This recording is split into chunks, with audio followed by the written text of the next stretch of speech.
Hello everyone, welcome to the channel. We'll be starting shortly, but till then, we're going to be doing a talk today about the lore and about the time in between Guild Wars 1 and Guild Wars 2, and if there was a sequel involved in between those two times. So stay tuned, we'll be starting momentarily.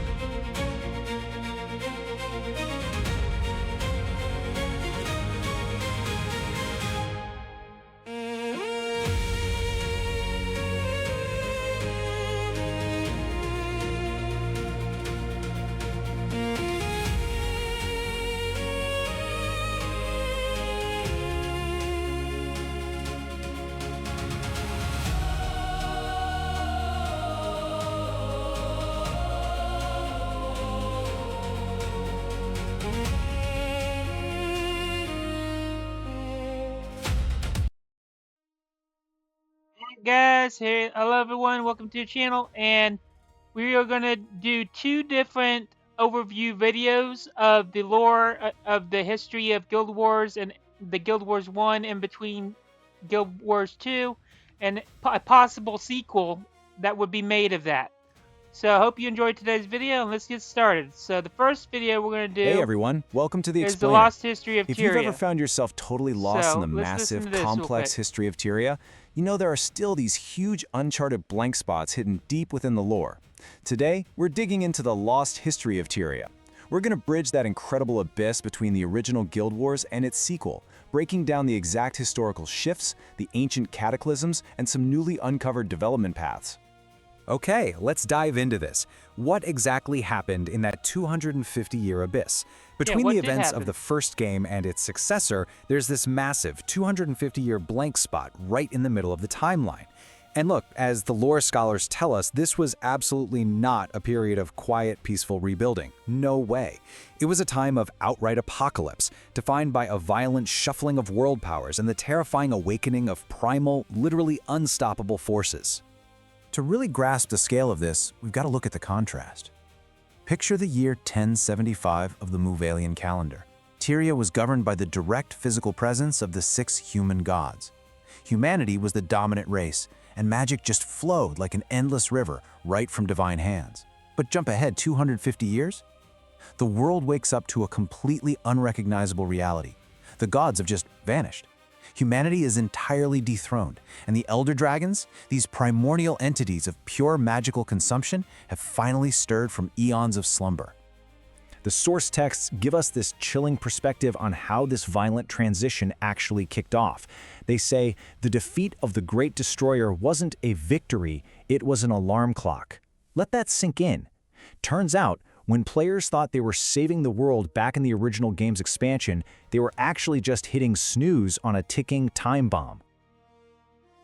That right there, that's very interesting that, like, all that time from 2005, the launch of Guild Wars 1, and 2012, the launch of Guild Wars 2, in between those times of the two games, you know, they had a big history of it, big boss kind of fights like this, and it just really shows that I think they can make a good Guild Wars 3.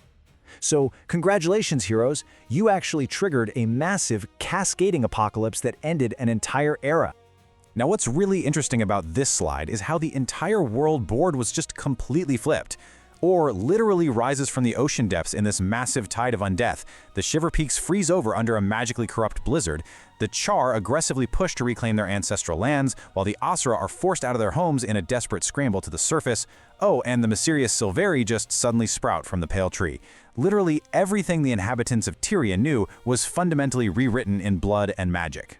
So, mapping this all out, we move from the ancient past, like 10,000 years ago, to 1075 with the original game, straight through that massive 250-year gap, and finally into the modern Guild Wars 2 era. Like, with this much time in between the two games, I think they can make a good timeline that would really fit. And you'll see why here in a little bit. That unchronicled gap right in the middle, it isn't just missing lore, it's a narrative treasure trove. And, current whispers in the dark hint that we might very well be traveling backward to uncover it soon. If a prequel were to manifest, lore scholars are quick to point out that it wouldn't just be some fun little spin-off. It would be the literal key to unlocking the franchise's deepest, most unresolved mysteries. The sources point to 3 distinct eras that are just ripe for exploration: the Searing from the Charr perspective, the subterranean collapse of the Asura, and the ancient cycle 10,000 years ago. A journey to literally any of these would dramatically change our entire understanding of Tyria. Let's move to and see how this builds with Era 1, the Charr-Human Wars, and the immense tragedy of the Searing. Just imagine experiencing the legendary fall of the Great Northern Wall, but from within the Charr faction. First, you're trapped under the tyrannical thumb of the Flame Legion and those manipulative, false Titan gods. Then, you witness the horrifying exact moment the sky turns to fire. Massive magical crystals rain down upon the humans, and the kingdom of Ascalon shatters forever. It's a completely flipped perspective on one of gaming's absolute most iconic, devastating events. See, those iconic moments right there is what defines Guild Wars. So, I think they can really do some major iconic moments in a Guild Wars 3 or a prequel. Moving down the timeline, we hit Era 2, the collapse of the Asuran Underground. Texts suggest this period would play out less like high fantasy and way more like survival horror. Before the Asura built their geometric Magitech surface cities, they were a subterranean civilization of unparalleled genius. But then, Primordus wakes up. The terrifying onset of the Destroyer Plague completely sweeps through their underground tunnels, forcing an entire civilization into a desperate, panic-stricken flight to the terrifying surface world. Now we push this archaeological dig to its absolute deepest point. Era 3, 10,000 years into the past. Imagine walking alongside the advanced 10,000 years in the past. That is a big step for, a game that could do this. I think the timeline is very good for a prequel game. Jotin star mages, long before their civilization degenerated into tribal ruin. And this brilliantly illustrates what it would be like assisting the ancient seers as they forged the original Bloodstone. The desperate reason why? To hide the world's magic from the consuming jaws of the Elder Dragons. We'd literally be watching the foundational magic system of the universe being constructed out of pure survival instinct. So, you might be asking, why unearth all these ancient apocalyptic eras right now? Well, because NCSoft has confirmed that Guild Wars 3 is in active development. I knew it. I knew it. The Guild Wars 3 is in active development, and NCSoft has confirmed it. This isn't just fan speculation anymore.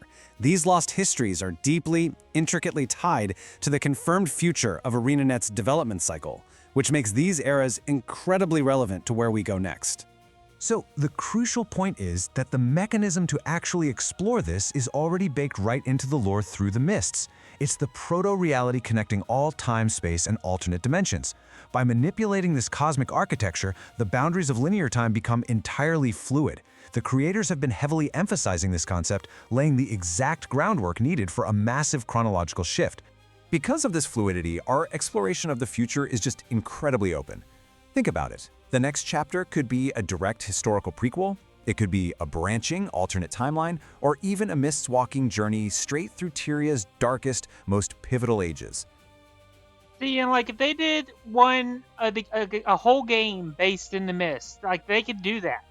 I think they could really do that. Or an alternate timeline. I mean, they technically can do that. But more than likely, it's going to be a prequel. It's going to be a prequel, if I were to guess. Every single one of these historical eras is a very real possibility for players to experience firsthand. The narrative architecture supports the whole shebang. As the wind stirs and the world of Tyria prepares to shift once again, the stage is undeniably set. To understand where we're going, what did we leave behind? The history of this world is vast, it's tragic, and it's just waiting to be truly discovered. Thank you so much for joining. Alright, so now for the next video clip overview I'm going to show y'all. So next one here is going to be this one Hey here. everyone, and welcome to the Guild Explainer. Wars 3. Today we're diving headfirst into the deep, unresolved mysteries of Tyria. Now, if you've spent any time at all in the Guild Wars universe, you know it's a world absolutely built on profound lore and ancient secrets. But what if the most important stories in this entire franchise are the ones we never actually got to play? Today, we're going to unpack the unplayed history of this incredible world, and more importantly, look at how these ancient, apocalyptic events directly connect to the active development of the next monumental leap in the franchise, Guild Wars 3. Okay, let's dive into this. The defeat of the Great Destroyer was not a victory. It was an alarm clock. You know, for players of the original game, this felt like the ultimate triumph. I mean, you saved the world, right? Well, wrong. Actually, as the lore later reveals, this past event wasn't a win at all. It was a terrifying wake-up call that completely changed the trajectory of the world forever. It was the exact trigger that ended one era and violently birthed another. Which brings us to Section 1, the 2-century abyss. 250 years of unchronicled apocalypse. 250. That's how many years passed between the first game and Guild Wars 2. It's so easy to just gloss over a number like that, right? But think about it. Imagine a quarter of a millennium of history. We're talking entire civilizations rising, falling, fighting, mutating, and it was all completely unseen by the player base. This unchronicled abyss is just full of incredible narrative treasure. It's literally the connective tissue of the franchise, and as you'll see, the developers are uniquely positioned to finally let us explore it. And this brilliantly illustrates the sheer scale of the change we're talking about here. Just look at the contrast. We started in a golden age around the year 1075. Humanity was totally dominant, and magic just flowed freely from the physical presence of the 6 human gods. It was a time of immense power. But then came the awakening. The gods vanished silently, basically deciding their presence caused way too much destruction, and that left a massive vacuum where the elder dragons, these primordial entities of pure magical consumption, stirred from eons of slumber. So yeah, while we were away, it wasn't exactly a relaxing vacation for Tyria. I mean, ore literally rose from the ocean depths in a tide of undeath. The Shiver Peaks completely froze over under a corrupt, dragon-fueled blizzard. Humanity completely lost its untouchable throne. Meanwhile, the Charr pushed back and reclaimed their ancestral lands, and the incredibly advanced Asura were forced to flee to the terrifying surface world. Oh, and a brand new race, the mysterious Sylvari, sprouted from the pale tree. Literally every single piece on the Tyrian chessboard was violently flipped over. To make sense of all this chaos, let's map out this massive history we're unraveling today on a timeline. So we have the original era of 1075 right in the middle, then that 250-year gap leading to the Awakening. But to really get the full picture, we also have to look way back, like 10,000 years ago, to the previous dragon cycle. Lore scholars point to 3 distinct unplayed eras on this timeline that are just absolutely ripe for a prequel game. There you go. Prequel game it is. I'm telling you, it's going to be a prequel game. This takes us straight into Era 1, the Searing of Ascalon, and the fall of the Great Northern Wall. We're looking at a deeply foundational event here, the tragic Charr-Human Wars. Now, we've seen the aftermath, sure, but I want you to imagine the visceral horror of being right there at ground zero, witnessing the exact moment those massive magical crystals rained down, shattering Ascalon forever. It was a literal apocalypse from a ground-level perspective. Just a devastating magical strike that burned an entire sprawling kingdom to ash in an instant. Now, what's really interesting about this slide is how a prequel set here could completely flip our perspective. Historically, we've known the Charr as brutal enemies or maybe uneasy allies. But during this specific time, they were actually trapped under the tyrannical thumb of their own Flame Legion, completely subjugated by false Titan gods. So playing this era wouldn't just be about conquering humans. It would be about surviving internal oppression and transitioning from what we thought were villains into desperate survivalists. See, like that means that they can actually add a Charr race to the character screen that you can choose to play as. Because if it's at around that time where the Flame Legion was taken over, you could definitely have the other legions playable as a playable race. So we'll talk more. Moving right along to Era 2, the Asuran Underground collapse, basically a subterranean survival horror. If the Searing was an epic war story, this era, it is pure, intense survival horror. See, way before they were the quirky surface scientists we know today, the Asura were an incredibly advanced subterranean civilization of just unparalleled genius. They built massive, brilliant, geometric magitech cities deep, deep within the earth. They were totally the masters of their domain and completely oblivious to the ancient doom sleeping right beneath their feet.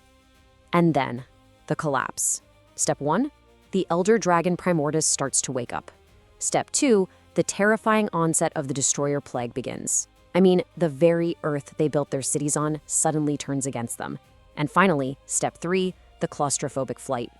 Imagine a game set here. It's not about conquering territory. It's a desperate, frantic fight to stay alive, as an entire civilization is forced to abandon their ancestral homes and flee upward to the unknown surface world, while the walls are literally closing in around them. And that brings us to Era 3, the previous dragon cycle, dropping us 10,000 years in the past. We are talking a massive leap backward here, to a time way before humanity even set foot on Tyria. On the left, look at the Jotin. Today, they're mostly savage giants, but back then, they were highly advanced star mages. Imagine actually walking alongside them before their tragic degeneration. Or, on the right, assisting the ancient seers in forging the original Bloodstone to literally hide the world's magic from the consuming jaws of the elder dragons. These were doomed ancient races fighting a losing war against the dragons, and we could actually have the chance to witness this incredible magical history firsthand. That's true. We would have a lot of interesting things to do and see in this prequel game if they made a prequel game. I think that would be the perfect spot in the timeline to make a game. Which leads us to our final section, unlocking Guild Wars 3 and connecting all this past to the future. So you might be wondering, why are we talking about all this history right now? Well, because the corporate halls of NCSoft have literally already confirmed that the next evolution of the franchise, Guild Wars 3, is in active development. ArenaNet is building the future, which means these historical mysteries, the Searing, the Assyrian collapse, the ancient dragon wars, they are no longer just fan speculation, they are highly plausible, ready-to-go material for the next mainline game. So the crucial point is exactly how a new game could take us back there. And the coolest part? The answer is already baked right into the lore. The Mists.